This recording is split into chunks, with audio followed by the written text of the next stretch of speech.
Hello everybody, this is Money Mom. Welcome back to the channel. Today I want to talk to you guys about 5 ways meal planning can actually cost you more money. Let's get started.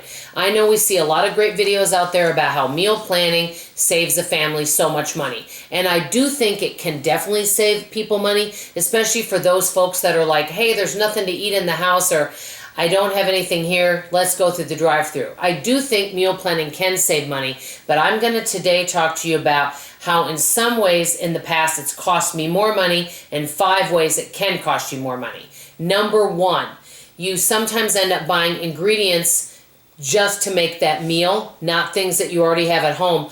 Or with that, you buy ingredients that you don't normally even purchase, and so you might not even use that ingredient again. It may be a certain spice or a certain ingredient, and I've done that before in the past where I've got a bunch of this leftover ingredient. Many times I'll end up sharing it with a friend, but you might spend $3 or $4 for just one ingredient that you're not going to use for multiple dishes. So that's number 1. Number 2, and I've had this happen, you make too much food, so you end up having so many leftovers. And I know I've done this because I'm so excited to try all these different meals and have so much fun with it.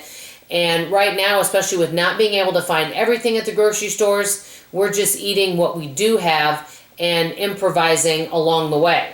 Number 3, it can end up taking a lot more time planning all these meals, and time is money. Number 4, you feel like, and I've done this, that you have to have so many side dishes or a 4-course meal. Example, spaghetti and meatballs, Caesar salad, garlic bread, and a side fruit salad, something of that nature. That would be just an example. You feel like that everything has to kind of match and go along with whatever meal you're making. So kind of like a certain wine goes with a certain meal type thing. So you kind of feel like everything has to match. And it really doesn't. No one says everything has to match. You could do a smorgasbord. And with that, number 5, you feel like you have to have so many different side dishes. And I've done this before, especially at holiday meals.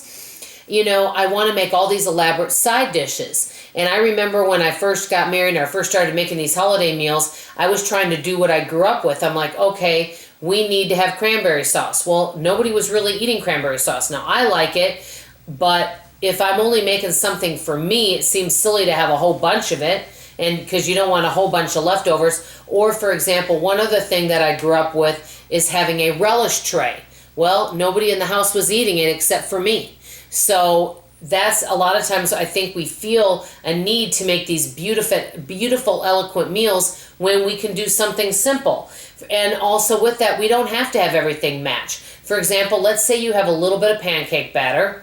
You have just a little bit of chicken sausage left, and you have a little bit of spaghetti. So maybe at dinner, each person gets 1 pancake, a half of a piece of chicken sausage, and then maybe a teeny bit of spaghetti. There's nothing wrong with that. Nobody says it has to be fancy.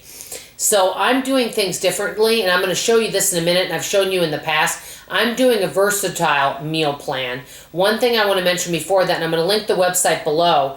There's a website, and there's probably more websites, called myfridgefood.com, where you can implement all of the foods that you already have at home, and you check them off, and then you click submit, and it shows you recipes that you can make using those ingredients. And I think that could be really helpful. Now, I know you may not be able to see this. This is my meal plan that I have. I have all the different meals that I can make, all the different side dishes I can make.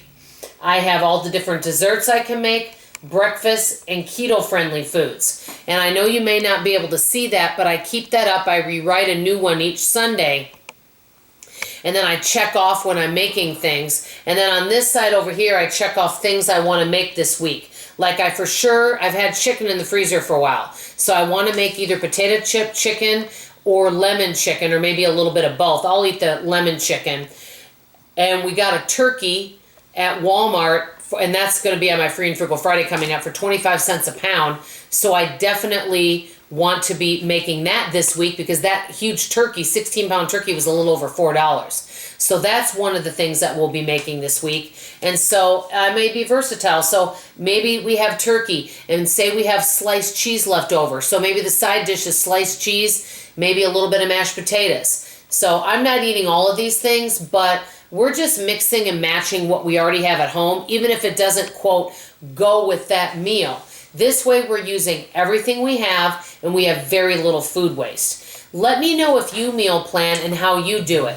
And let me also know if you've experienced any of the same things I have where you've meal planned and you end up making too much food, or you feel like you end up buying ingredients you're only going to use once. How do you think meal planning can cost more money? I want to hear from you in the comments below. This is Money Mom signing off, and as always, I love you. Bye-bye.